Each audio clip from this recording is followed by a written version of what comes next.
Sí, gracias Juan Florencio, me vengo para acá. Es un honor, agradezco la amable invitación de los organizadores de este congreso. No es mi campo de investigación, pero en menos de 24 horas que llevo aquí en Chapala he aprendido muchas cosas. He visto trabajos muy interesantes, he participado, he estado presente valga la redundancia, presentaciones de alto nivel, muy informativas, ¿sí?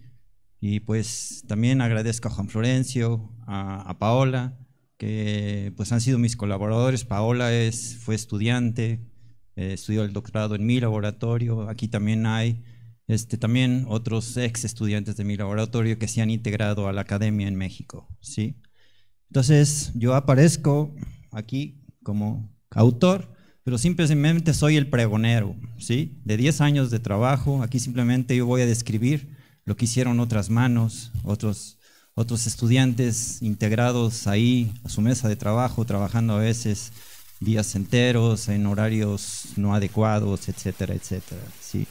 Entonces, el día de hoy simplemente es una descripción de lo que nosotros llamamos como genes de función desconocida en amaranto. Algunos después de que les fuimos dando una identidad, pero algunos quedan inclusive sin nombre, inclusive, nada más quedan con un código numérico, ¿sí?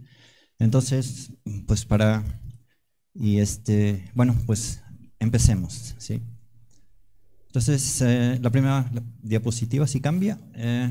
Pues para empezar voy a presentar al protagonista de este drama, ¿sí? Que son los amarantos. Ahí tenemos amarantos SP. En este caso se presentan los que se llaman amarantos de grano, que son los que yo estaré mencionando a lo largo de esta plática, ¿sí? También hay amarantos para el consumo de verduras, sobre todo en el sureste de África, de Asia y en partes de África.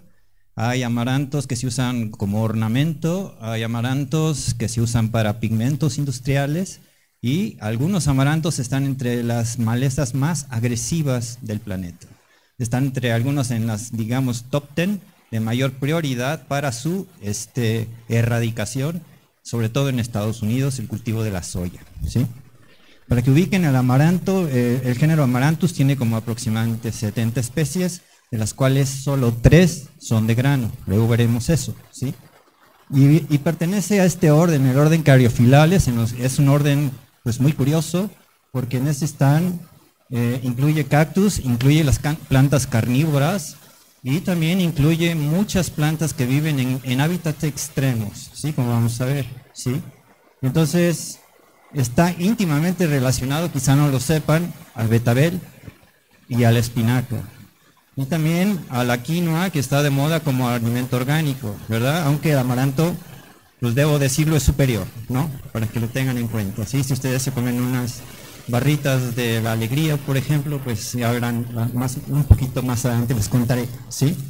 También hay un montón de plantas relacionadas al amaranto que son parte de los quelites que todavía se consumen en partes sobre todo del centro de México, Puebla, Michoacán, etcétera. Por ejemplo, las verdolagas, portulagas, ¿sí? Y aquí les muestro también, está también relacionado con, aquí 2 ejemplos de plantas extremófitas. Esta que vive, aquí pueden ver una franja del mar Mediterráneo, ¿sí? Atriplex alimus, no sé por qué.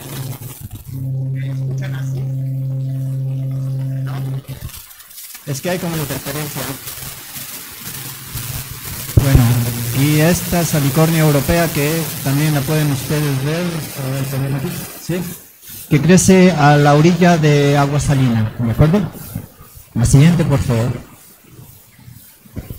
Entonces el amaranto de grano, que aquí lo vemos, ¿sí? Son básicamente 3 especies: Amaranthus hypochondriacus, Amaranthus cruentus y Amaranthus caudatus. Todas tienen un estilo fotosintético o un mecanismo de captación de CO2 tipo C4, lo que les da mayor eficiencia de captación de CO2 del medio ambiente por un proceso concentrador, ¿sí? Amaranthus cruentus y Amaranthus hipocondriacus son originarios de Mesoamérica, de la parte del valle de Tehuacán, en este parece el centro de origen del hipocondriacus. Amaranthus cruentus es más bien de Centroamérica y sur de México, y Amaranthus caudatus, que es originario de la zona de los Andes. Eso vamos a ver que esa es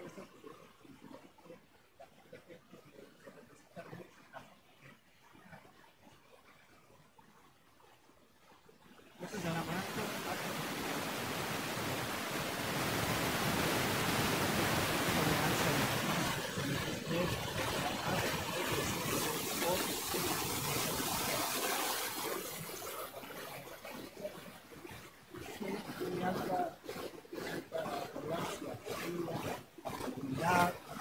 alta luminosidad, sobre todo en las zonas altas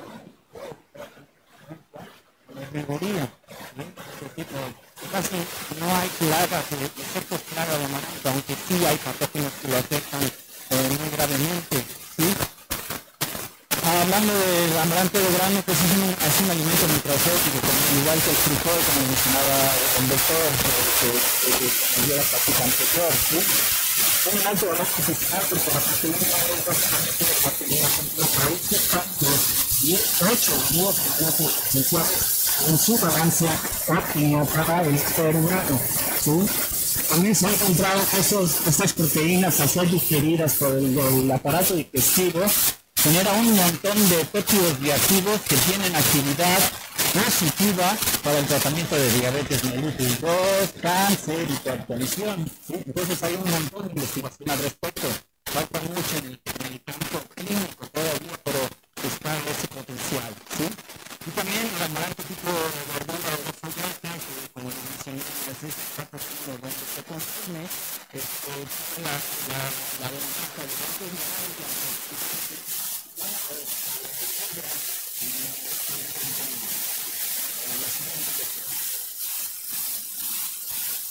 también hemos encontrado estos otros trabajos que hemos realizado en el laboratorio, que el amaranto de grano tiene alta tolerancia a la foliación, vamos a decir de foliación total, pérdida total de la soja. Ustedes pueden ver que es una planta de Amaranthus cruentus con diferentes variedades confusados, ¿sí? Que todas vienen de macrocromoplasma de amaranto, del ciroque. O sea, una foliación total del amaranto puede reventar en menos de 15 días, listo para sí, el futuro puede producir una reproducción primordialmente sin sufrir mucho de su rendimiento. También hemos notado que esta tolerancia a la reproducción depende de la libertad de desarrollo del lugar.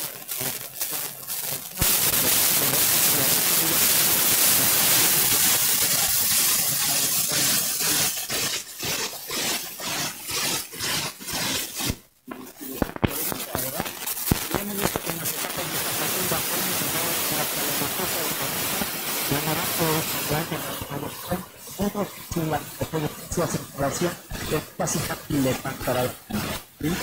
También nosotros hemos encontrado que el amaranto resiste el choque térmico, que es un proteger todo de una planta con temperaturas mucho altas, más temporales más altas de la temperatura.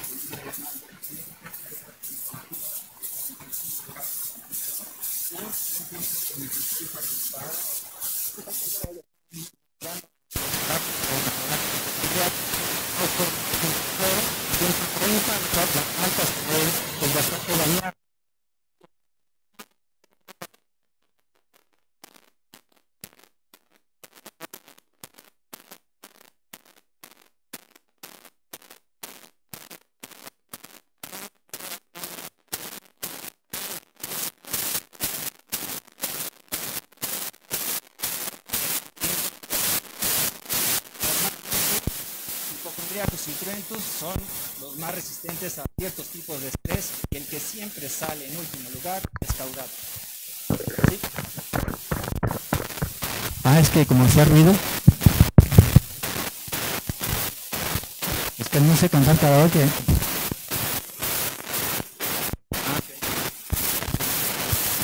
Sí, bueno. Ya está prendido, ¿sí? Ok, ¿ya me oyen mejor? Sí, disculpen, gracias. Sí. Y bueno, entonces les decía que eso se debe, o según los que han estudiado los orígenes del amaranto, que los orígenes de los amarantos del sur, de Sudamérica, de la zona de los Andes, de los de aquí de Mesoamérica, fueron progenitores diferentes, dos tipos de amaranthus que se llama de la especie hybridus, mientras que en Sudamérica se incluyó una especie más. Son cuestiones que todavía se están definiendo, pero nosotros estamos viendo este efecto especie específico constantemente, ¿sí? Entonces, este efecto de choque térmico, siempre vemos que, por ejemplo, Amaranthus hypochondriacus fue superior a las otras dos. También estamos iniciando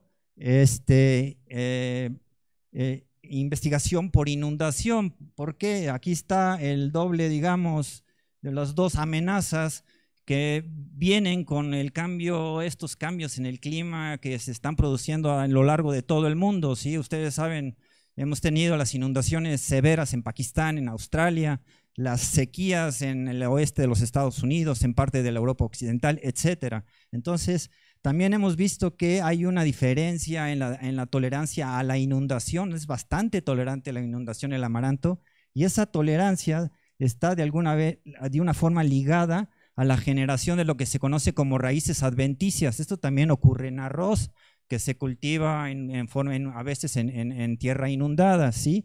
Y estas raíces adventicias inclusive permiten que la planta después de la inundación produzca también una planta completa capaz de culminar con su ciclo de vida. Todavía no tenemos datos de rendimiento, etcétera, pero estamos trabajando en ello, ¿sí? La siguiente, por favor.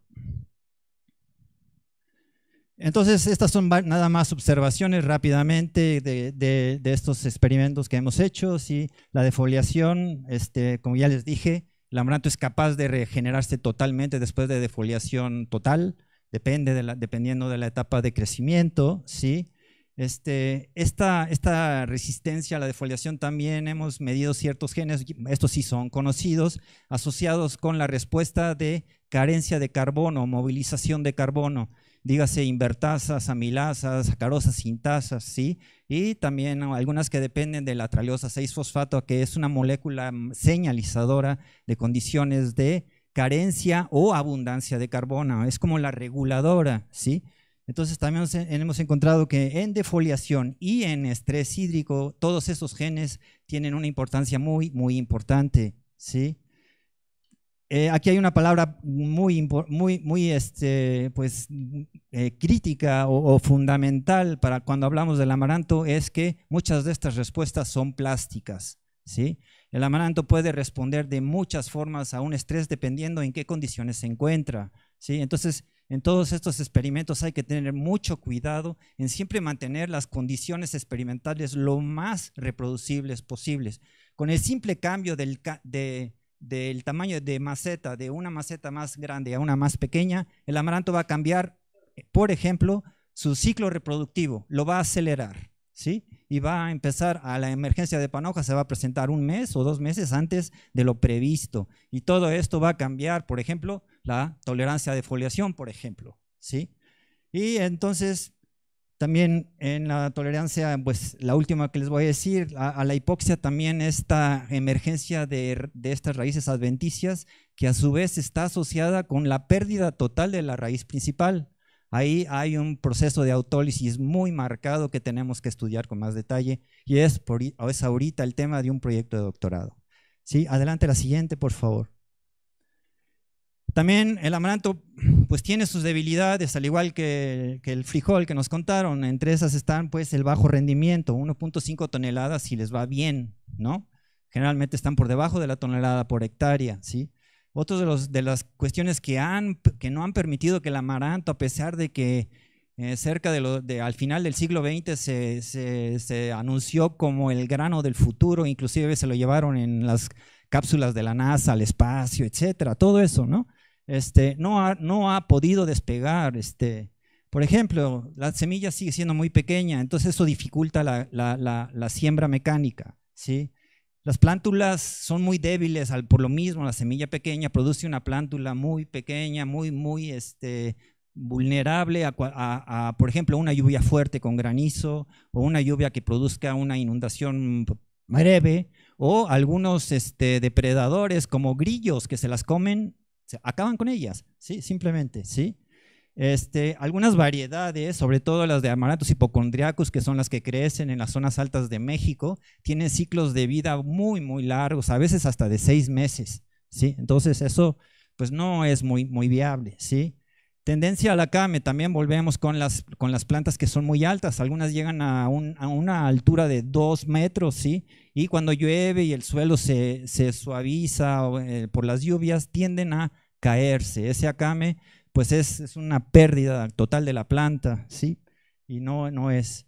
Algo que también molesta o afecta mucho es que generalmente los amarantos no, son como poblaciones como de plantas seleccionadas a través de varias generaciones, no son como variedades establecidas, ¿sí?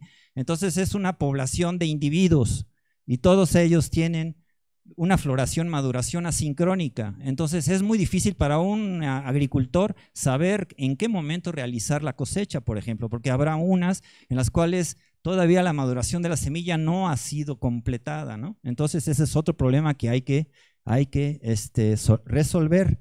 Y uno es básico, es que simplemente el amaranto todavía mantiene sus características que heredó de sus progenitores, que son malezas, y que las malezas, pues con tal de sobrevivir, pues hago lo que sea, y en este caso es que son muy sensibles a la agitación mecánica, y cualquier golpe o lo que sea hace que pues tiren sus semillas, ¿sí? Las liberen, y eso pues es una limitación muy grande porque es imposible utilizar la cosecha mecánica para el amaranto.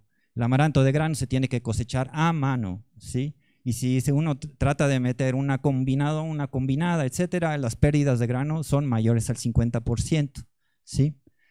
Y lo último que les quiero mencionar es que también los amarantos de grano son muy, muy susceptibles a nemátodos que no se ven y a ciertos hongos, ¿sí? De los cuales no tiene resistencia, ¿sí? La siguiente, por favor. Aquí les muestro cómo empezó esta búsqueda de genes de función desconocida.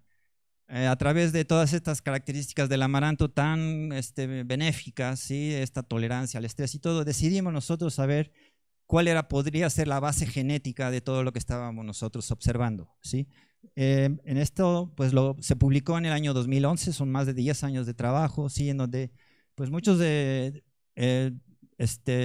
estudiantes participaron, casi todo el grupo que tenían en aquel entonces. Está aquí Paola, ¿sí? Está aquí Kena, ¿sí? Que son parte de este trabajo. Y entonces se pudieron detectar cerca de 1900, cerca de 2000 genes diferencialmente, ¿sí? Muchos de ellos, como se muestra aquí, como un tercio de ellos, unos 350, de función desconocida. Entonces nosotros, a partir de los niveles de expresión y a partir de este transcriptoma se hizo en cuatro condiciones de estrés: sequía, salinidad, infección por un patógeno y herbivoría por un insecto plaga, ¿sí? Entonces, la primera condición para el estudio de estos genes de función desconocido era que estuvieran representados en al menos 2 condiciones de estrés y que los niveles de expresión fueran altos. Entonces, con esos parámetros empezamos esta búsqueda, ¿sí? Y que en la siguiente… antes de seguir con eso, cuando empezamos nosotros a estudiar estos genes, no había un genoma publicado del amaranto. Entonces, eso complicaba mucho el estudio posterior, porque casi toda la información transcriptómica que teníamos era incompleta. Teníamos contigs o isotigs, ¿sí? Entonces, había que hacer una forma de encontrar el transcrito completo. Entonces utilizábamos técnicas que ya hoy desaparecieron, o quizás se usen en plantas que no tienen genomas publicados, pero eran requerían mucha habilidad técnica y eran muy propensas a errores, ¿sí? Y con la llegada de 2 genomas, uno de un grupo de Canadá y otro de los Estados Unidos, los 2 de Amaranthus hypochondriacus, ahora simplemente tenemos que entrar a la base de datos, pedir la secuencia del gen que estamos buscando y voilà, ¿sí? Como dicen los franceses, ahí está, ¿sí? Simplemente rápidamente podemos procesar o sintetizar los primers para hacer un PCR o lo que sea, ¿no? Entonces esto nos ha facilitado la vida enormemente, ¿sí? La siguiente, por favor.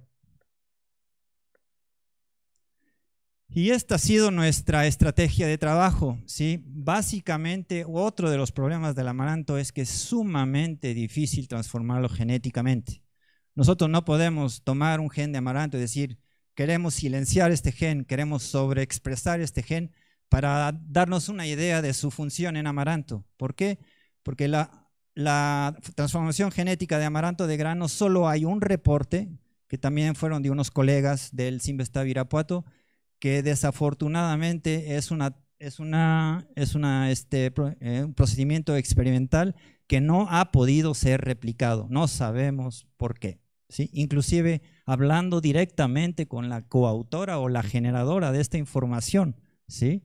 Entonces eso al final terminaré hablando un poco de lo que hemos tratado de hacer para evitar que los genes que nosotros encontramos en amaranto, queremos estudiar, los tenemos que pasar a un sistema de expresión más sencillo, ¿sí? Que en este caso es Arabidopsis thaliana, la planta, el caballito de batalla en la biología molecular de plantas, ¿sí? En Arabidopsis thaliana es una planta que tiene muchas ventajas para el estudio de biología molecular, ¿sí?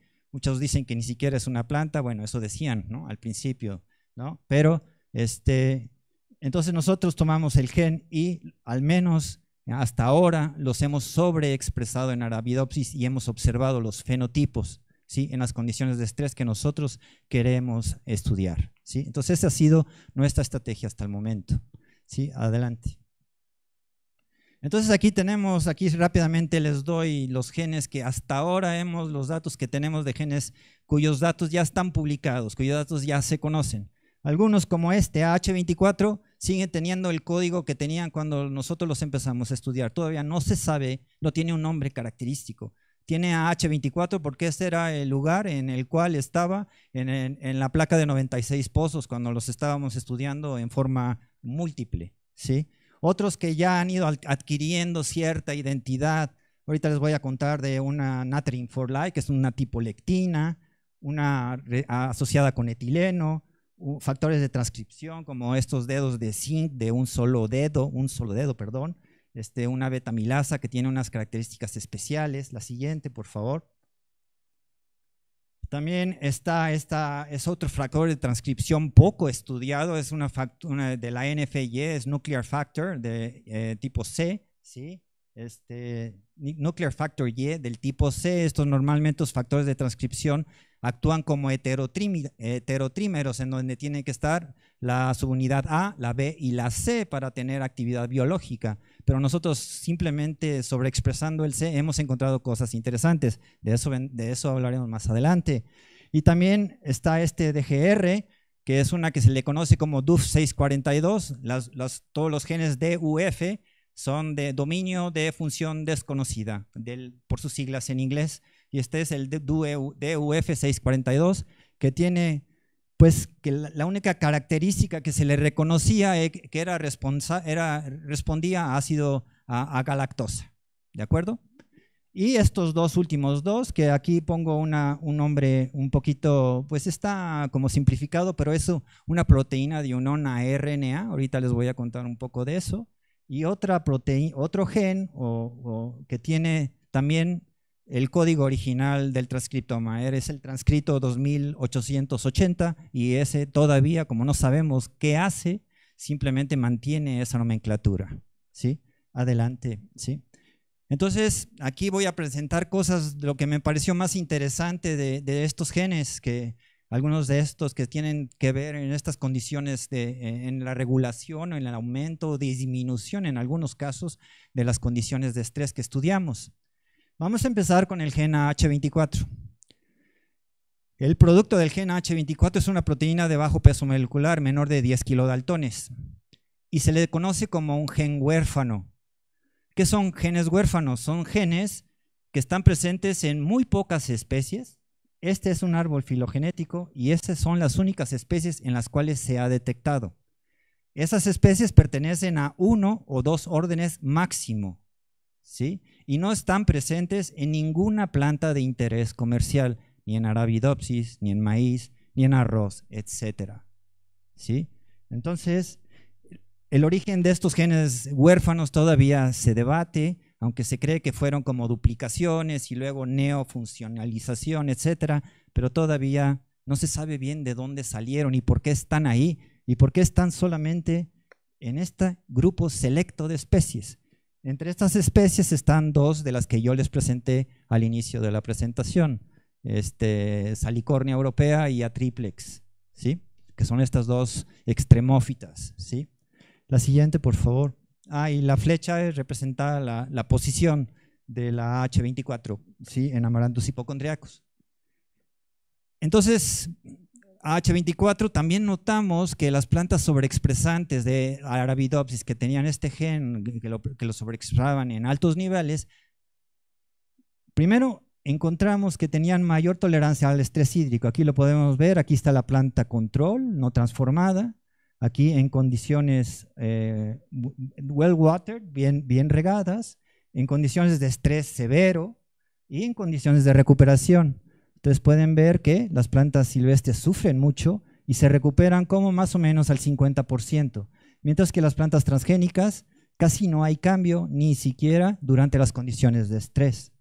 También vimos que parte de este resultado tenía cierta relación con la apertura y cerrado de los estomas de la hoja. Para los que no lo sepan o no conozcan ese factor, simplemente los estomas son las entradas que tiene la hoja para permitir la salida para permitir sobre todo la entrada de CO2 para realizar la fotosíntesis, pero con el peligro de perder agua en ese intercambio. Entonces es un proceso que tiene que estar perfectamente coordinado para que la planta no pierda demasiada agua cuando está tomando CO2 del ambiente, ¿de acuerdo? Entonces vimos que esta planta H24 mantenía los estomas más cerrados que estadísticamente, un valor estadísticamente significativo, los estomas más cerrados que las plantas silvestres, pues no transformadas, lo que nos daba un posible indicio de su función. De alguna manera está relacionada con la apertura y cerrado de estomas que depende de ciertas fitohormonas como ácido abscísico, por ejemplo, ¿sí? Y también la planta H24 también tenía mayor número de hojas, ¿no? Entonces también podría estar inclusive relacionada con la tolerancia a la defoliación. Es algo que todavía no hemos hecho, ¿sí? Y cómo diablos la simple sobreexpresión de ese gen genera plantas más grandes, con más hojas, etcétera, etcétera. También notamos que las plantas de Arabidopsis sobreexpresantes eran más tolerantes a la herbivoría por insectos plaga, ¿sí? Y simplemente en esta figura podemos ver, nada más quiero que se fijen en este es un análisis transcripcional en donde colocamos el promotor del gen H24 con un gen reportero, en este caso un gen que al ser inducido produce una coloración azul, ¿sí? Entonces mientras más azul esté la señal, más activo es este gen A en esas condiciones. Y podemos ver que este gen se activa fuertemente por daño mecánico y fuertemente por la aplicación exógena de otra hormona vegetal asociada con mecanismos de defensa y también con estrés abiótico, que es el ácido jasmónico. ¿De acuerdo? Entonces la historia del H24 ha abierto un montón de preguntas, ¿sí? Muchas de las cuales no hemos tenido tiempo de responder, ¿sí? La siguiente, por favor. Ahora voy a hablar de lo que obtuvimos con la sobreexpresión de 2 de los 3 factores de transcripción. Los factores de transcripción son moléculas que están íntimas, son críticas, ¿sí? Para regular la expresión génica, o sea, toman un estímulo del exterior y el factor de transcripción se encarga de casi siempre de introducirse al núcleo, ¿sí? Para establecer o activar la respuesta necesaria, ¿sí? Entonces, aquí lo que les quiero mostrar es que aquí tenemos, este es un factor de transcripción que se conoce como un factor de respuesta a etileno. El etileno también es otra hormona vegetal asociada con estrés y, curiosamente, también con maduración, Los que sepan aquí de fruticultura sabrán que hay unas plantas que responden al etileno para su maduración, ¿sí? Entonces podemos ver, aquí tenemos una planta control con un factor de transcripción conocido, ¿sí?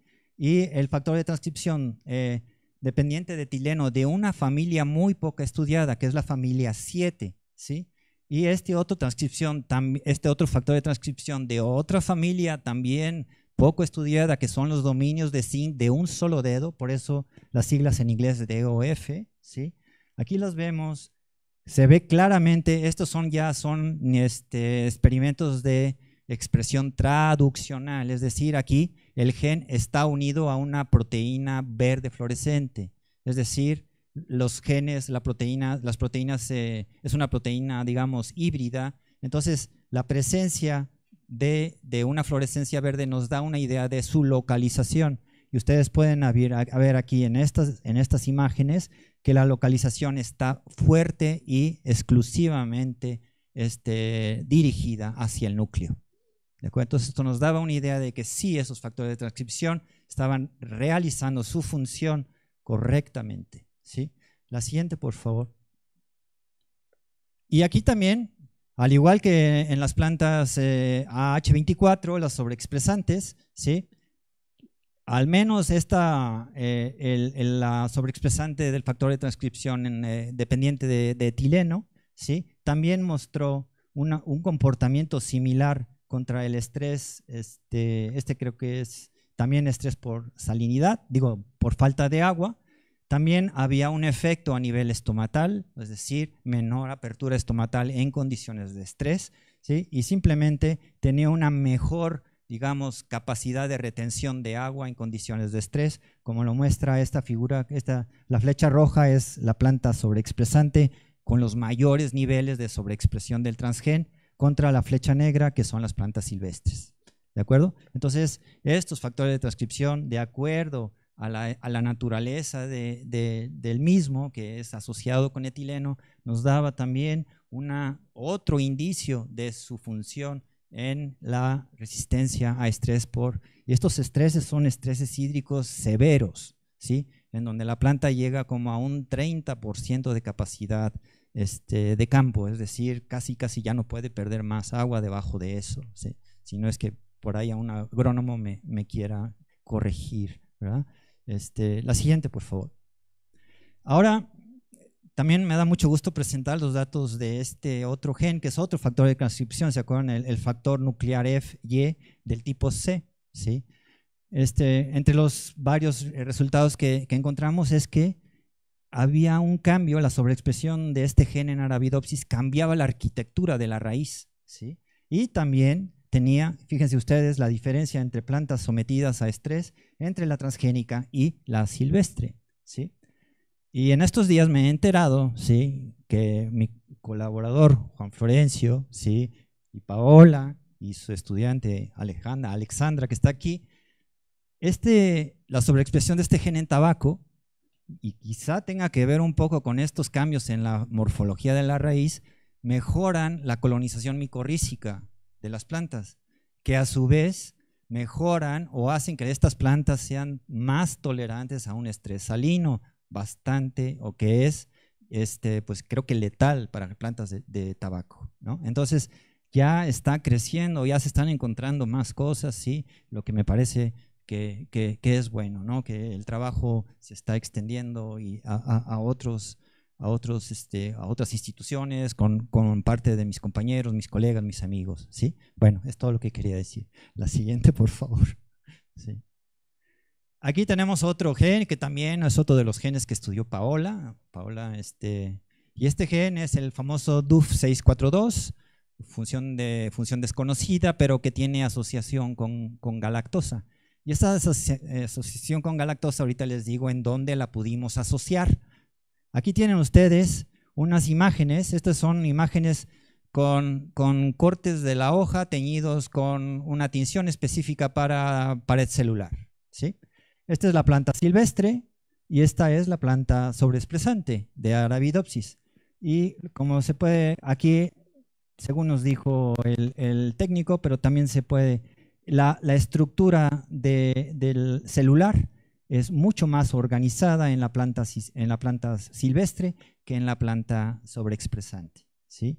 Luego me mostró otros parámetros, ¿sí?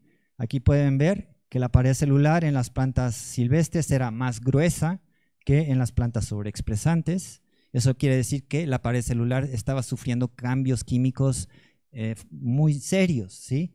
Y aquí tenemos otra tercera evidencia de cambios en la pared celular, que la simetría de la pared celular en las plantas silvestres era mucho, no se comparaba con las plantas sobreexpresantes, que eran bastante desorganizadas, ¿sí?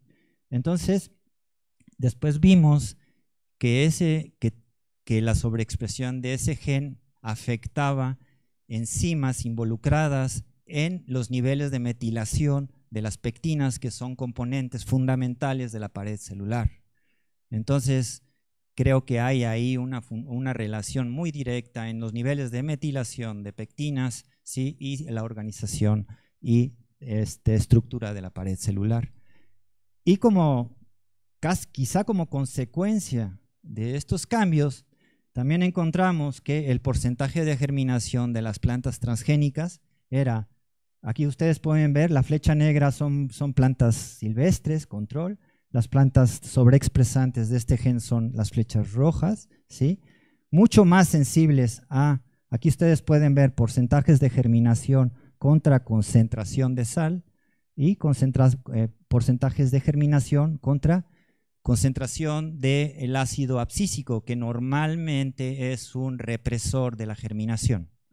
Y ustedes lo que pueden ver en ambos casos es que las semillas de las plantas transgénicas son hipersensibles a sal e hipersensibles a ácido abscísico, ¿sí? Entonces, en este caso, la sobreexpresión de este gen, al contrario de las otras, dio resultados que podríamos decir contrarios o negativos a lo que esperábamos, pero nos da una idea, ¿no?, de la función del gen, ¿sí? Y que se parece mucho a la nomenclatura que tiene actualmente, ¿de acuerdo? La siguiente, por favor. Esta está pesada. Quizá tarde un rato. Aquí está. Este es uno de los más recientes resultados que hemos obtenido. Se trata de una proteína que está presente por mucho tiempo no sabíamos qué era, tuvo muchas identidades antes de encontrar, que esta es así le llaman, Nattering-4-like, eso así está, ¿no?, en la literatura, ¿no? Y es una proteína también poco estudiada y muy poco distribuida, no se conoce en plantas para empezar, ¿sí? Y está presente en muchos peces del océano Ártico y del Atlántico del Norte, que lo usan como mecanismo de defensa. Es decir, estas son lectinas tipo aglutinina y que también tienen proteínas capaces de causar o de provocar poros en la membrana, es decir, son una bomba atómica, ¿sí? Es decir, entonces nosotros vimos esa relación y dijimos, válgame, aquí tenemos algo. Curiosamente, la sobreexpresión de esta proteína en Arabidopsis no la mató, porque habíamos notado antes nosotros en trabajos previos sobreexpresando lectinas de amaranto, porque también tenemos el interés de estudiar lectinas de amaranto por otras razones que quizá tenga tiempo de darles al final. Todas las plantas transgénicas morían, ¿sí? Esta no. Encontramos, aquí tenemos resultados de expresión transcripcional y traduccional, es decir, acuérdense del gen reportero GUS, donde está el color azul es donde se expresa el gen, y donde está el color verde es donde está localizada la proteína codificada por el gen. Entonces vimos que este gen, esta tipo lectina aglutinina con su poro de membranal, generador de poros membranales, se expresa en forma temprana en germinados de Arabidopsis, se expresa en la punta de raíz, ¿sí? Y se expresa en flores, ¿sí? Aquí lo podemos ver sobre todo en los estambres, ¿sí?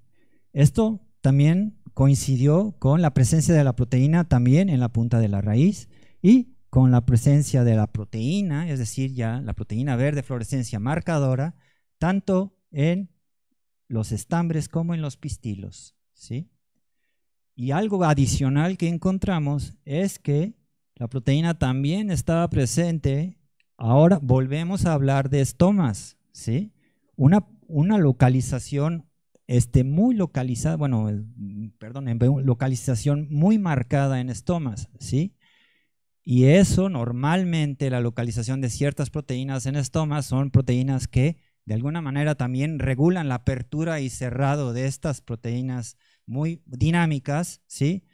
Y que también esa apertura y cerrado, además de regular la pérdida de agua, entrada de CO2, también se utilizan como barrera para ciertos patógenos bacterianos que normalmente utilizan esas aperturas para penetrar a la planta, ¿sí? Entonces, el cerrado de estomas también puede ser una estrategia de defensa.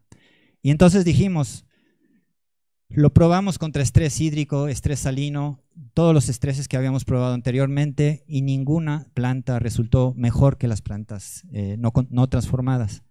Entonces decidimos, quizá este gen tenga la misma función que tiene en los peces del Ártico y la probamos. En este caso les muestro los resultados que obtuvimos con un patógeno fungoso, que en este caso es un patógeno muy agresivo, que está muy expandido en casi toda, por lo menos en México.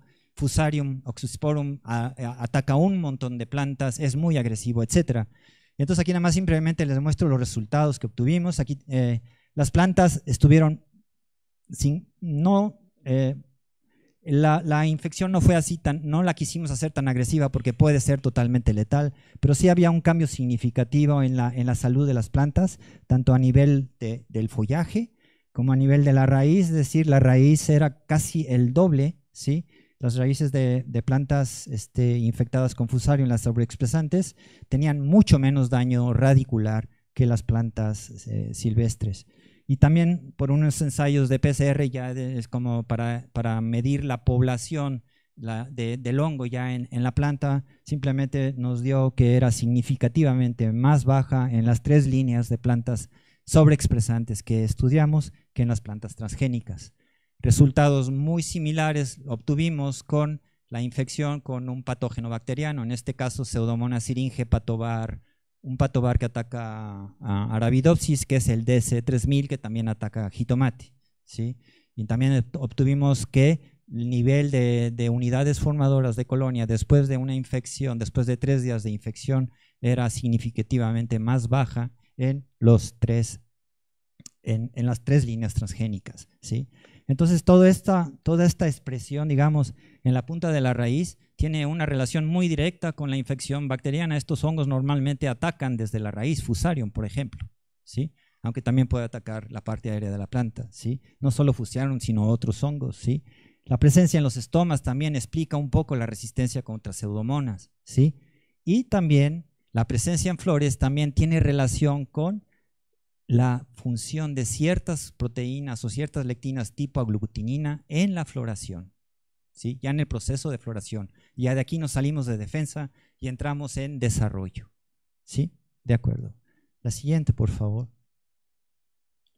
Y ya estoy entrando, ahora entro a casi lo más reciente, y en este caso son 2 de los genes que les mencioné, un gen de unión a ARN o RNA, ¿sí? RNA Binding Protein, ¿sí? Y ahí tienen otra vez la enzima, el gen 2880, ¿sí? Que no sabemos lo que es, que también es una proteína de bajo peso molecular, como de 8 kilodaltones, ¿sí? Estas proteínas, al igual que la Natrin 4-like, no tenían, las transgénicas no eran más resistentes a estrés por por alta sal, por falta de agua, etcétera, todos los estreses de la primera generación de genes que estudiamos, ¿sí? Y casi por serendipia, esto sí se los tengo que, yo ya desesperado con mi estudiante de maestría, nada pegaba, digo, pues ¿por qué no las dejas a alta temperatura, no? Pues ya, antes de deshacerte de ellas, ¿no? Y las metió en una cámara de crecimiento, les puso 45 grados, que para Arabidopsis thaliana es letal, ¿sí? Y las sacó, las dejó 22 horas y las vimos y todas se ven igual. Bueno, esto sigue igual, ¿no? Pues déjalas en el cuarto de crecimiento, ¿no? A ver qué, ya antes, allá última, así última, digamos, el gol, el último minuto también tiene 60 segundos, por ahí decía un comentarista, ¿verdad? Última opción, los mete a la cámara de crecimiento y después de 3 días todas las plantas silvestres estaban muertas, pero las sobreexpresantes estaban así. Y dijimos, caray, ¿y esto qué? ¿No? Y entonces, como era una de unión a ARN, pues vamos a ver qué hacen estas proteínas de unión a ARN y vámonos, que ha salido mucha información reciente de que las proteínas de ARN forman lo que se conocen como gránulos de estrés, es decir, se unen a otras proteínas y durante estrés por calor, sobre todo, protegen al ARN durante las condiciones de estrés para esperar unas condiciones más favorables y que ese ARN que protegieron se pueda otra vez, pues ya está transcrito, sino que ya se pueda traducir y generar las proteínas que necesita la planta para recuperarse. Y esa teoría la estamos probando ahorita. Estos son es un ejemplo de unos ensayos que hicimos para ver la localización de ácidos nucleicos. Esta es una foto de una planta de Arabidopsis un día después de recuperación y se observa lo que ustedes pueden ver ahí, toda la coloración naranja es una tinción específica para ácidos nucleicos y se observa una tinción fuertísima, sobre todo en las membranas, que es donde aparecen, donde funcionan estas proteínas de unión a ARN, sobre todo membranas del retículo endoplásmico, que luego se conectan con las membranas plasmáticas, ¿sí? Y ahí llevan toda esta carga de otras proteínas, de RNA mensajeros, para permitir que la planta se reponga de este estrés tan fuerte, ¿sí?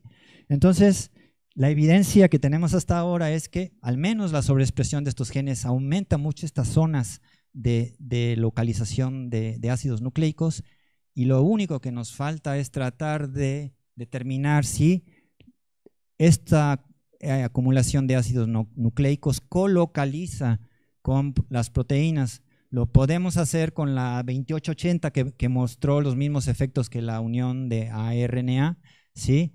La proteína de unión a ARNA, porque tenemos la fusión a la proteína reportera, a la verde fluorescente, pero con la RBP no la tenemos, ¿no? Entonces ahorita estamos tratando de ver si la tinción verde, la localización de la tinción verde fluorescente coincide con la tinción de los ácidos nucleicos. Es trabajo que ahorita está en camino y todo parece indicar que al menos, ¿sí?, hay un cierto porcentaje de tinción que sí coincide con la acumulación de ácidos nucleicos, por lo que podríamos sugerir que el efecto que estamos observando es gracias a la generación de gránulos de estrés, que es una respuesta muy común ante estreses muy fuertes, ¿sí?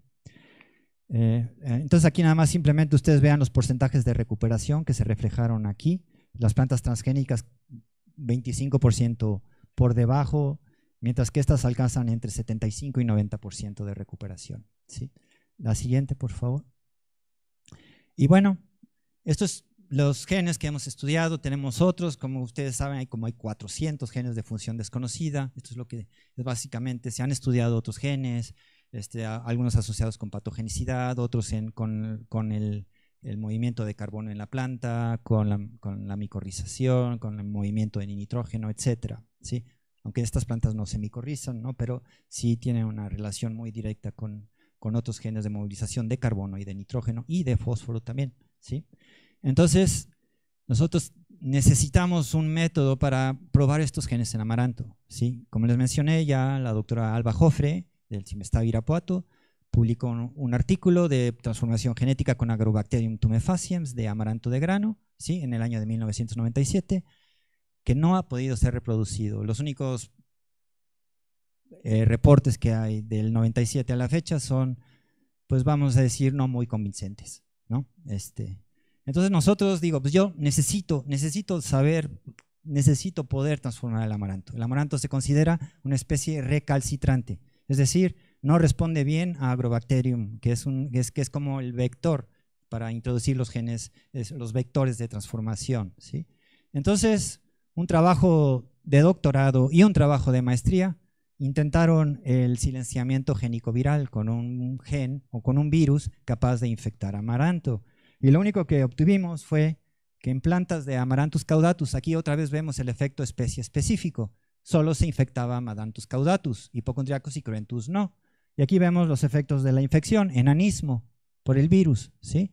Pero el silenciamiento que deberían haber producido, es decir, estaban transformadas con genes que degradaban clorofila, por ejemplo, que degradaban carotenos. Entonces deberíamos saber nosotros al principio, como un experimento control, la falta de pigmentos, zonas blancas en las hojas. Y a veces producía mosaicos, a veces no, a veces sí. Total, no pudimos lograr nada, ¿no? Esta chica de doctorado tuvo que graduarse con otro trabajo en el cual estudió otra parte importante del amaranto, que de las cuales hoy no les hablé, pero de los genes que están involucrados en la pigmentación, de lo cual no se sabe mucho, ¿sí? Y también otro investigador del CIMBESTAB nos dijo, no hombre, tengo un método infalible que me funciona con todo, y es un método de transformación simplemente por fuerza bruta, ¿sí? Por transformación por ondas de choque, ¿sí? Simplemente mete el ADN por la fuerza, destruye o golpea las membranas y lo mete, ¿no? Entonces, lo único que obtuvimos de este trabajo, un trabajo de maestría, ¿sí? Fue que obtuvimos sectores transformados, todas las zonas verdes son sectores transformados, es decir, si era capaz es decir, aquí se transforma desde las semillas, se colocan las semillas y luego se germinan. Entonces se producían sectores verdes, pero estos jamás eran capaces de producir una progenie transformada. Entonces no sabemos qué pasó ahí, y normalmente sí es a veces uno de los efectos de este tipo de transformación, que se formen nada más ciertas secciones de transformación y otras simplemente que queden como digamos, limitadas alejadas del resto de la planta ¿cómo se dice? Bueno, en fin, no tuvimos éxito con eso. Entonces, la siguiente, ya estamos acercándonos al final de esta historia. Intentamos con otro tipo de Agrobacterium tumefaciens. La transformación con Agrobacterium puede ser con la especie tumefaciens, que produce plantas transformadas, ¿sí? Que originalmente en la naturaleza produce tumores en plantas, etc. Y Agrobacterium rhizógenes, ¿sí? Que es capaz, este es el fenotipo que normalmente se observa con la transformación de Agrobacterium tumefaciens, que es la formación de raíces pilosas o raíces peludas, ¿sí? Es decir, en donde todo el proceso de regulación de las raíces está totalmente trastornado, ¿sí? Y entonces aquí tenemos, esa es la evidencia después de mucho trabajo de probar diferentes explantes, diferentes partes de la planta, diferentes variedades de Agrobacterium rhizógenes. Aquí también tengo que agradecer a mi colega Juan Florencio, que me dio la variedad, o no sé si es variedad, o no sé, o la especie, o el tipo de Agrobacterium rhizógenes que fue la que hizo el milagro, ¿sí? De producir raíces transgénicas de Amaranthus. En este caso, otra vez, el efecto especie específico. Agrobacterium rhizógenes fue capaz de transformar Amaranthus hypochondriacus, y curiosamente el precursor de los amarantos de grano, que es Amaranthus hybridus. Amaranthus cruentus ya tiene un proceso de formación de raíces ectópicas natural. Es decir, el Amaranthus cruentus lo daña a uno en cualquier parte de la planta y produce raíces adventicias. Entonces no respondía a Agrobacterium rhizógenes, y Amaranthus cruentus, como ya es su tendencia, tampoco respondió, ¿no? Entonces, a partir de estas raíces transgénicas, ¿sí? En parte fue por recomendación de los revisores que tuvimos en la revista donde sometimos este trabajo, nos dijeron, qué bonito, están muy bien sus raíces, pero el trabajo no va a ser aceptado hasta que ustedes generen una planta. Y ahí sí nos pusimos, ¿y cómo le vamos a hacer? ¿Sí?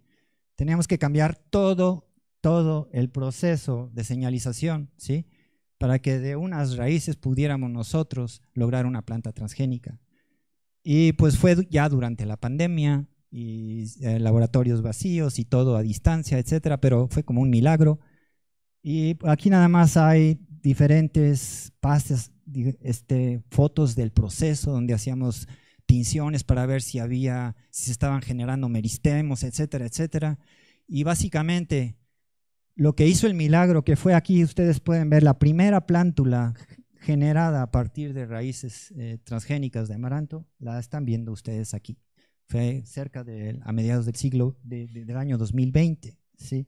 La única desventaja de este tipo de plantas es que no crecen muy bien después de como que tienen muchas malformaciones, etcétera, y muchas de ellas no llegan a reproducirse.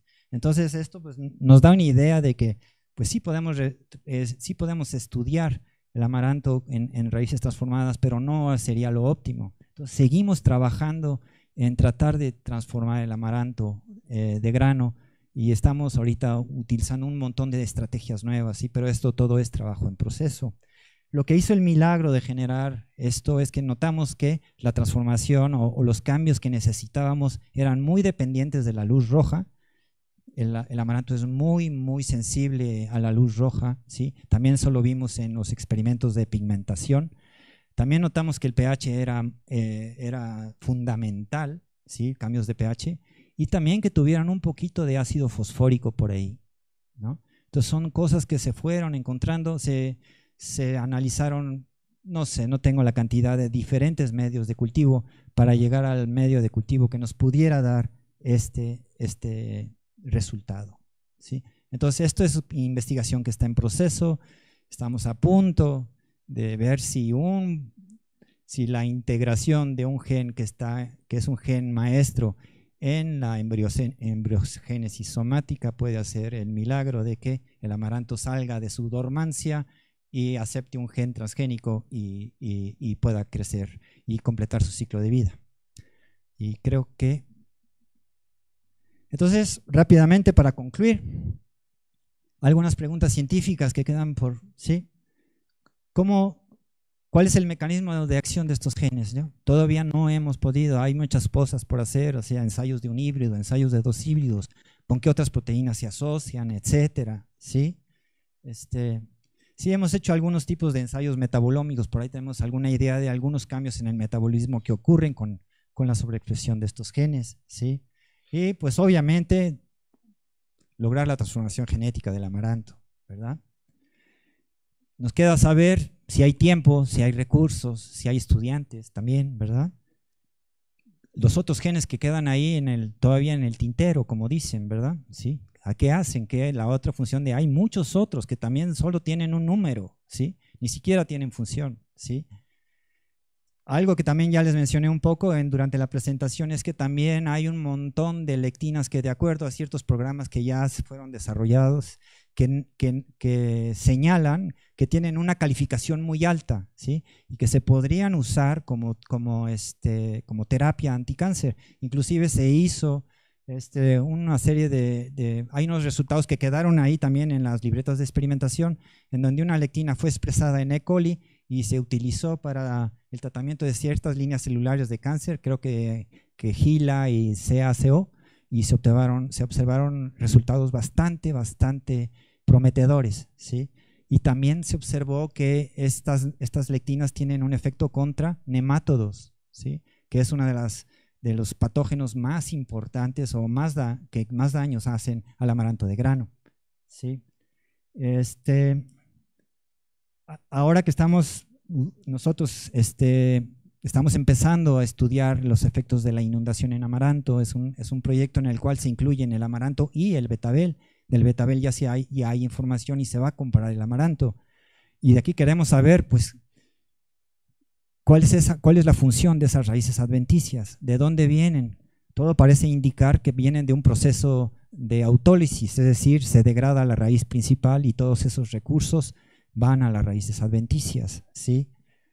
Pero también queremos ver qué cambios. También vamos a hacer un ensayo de lipidómica. Es un ensayo, es un trabajo en colaboración con un experto en lipidómica, ¿sí? Porque los cambios en la composición de los lípidos de membrana son fundamentales, sobre todo para este tipo de estrés, ¿sí?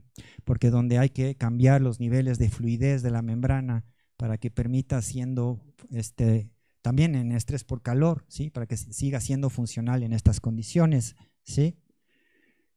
Y bueno, esto es lo que ya, cómo lograr la transformación genética eficiente del amaranto, que es algo que ya les había mencionado, ¿sí? Y pues ya, creo que es la última, ¿sí? Muchas gracias por su atención, ¿sí? Quedo abierto a preguntas, ¿sí?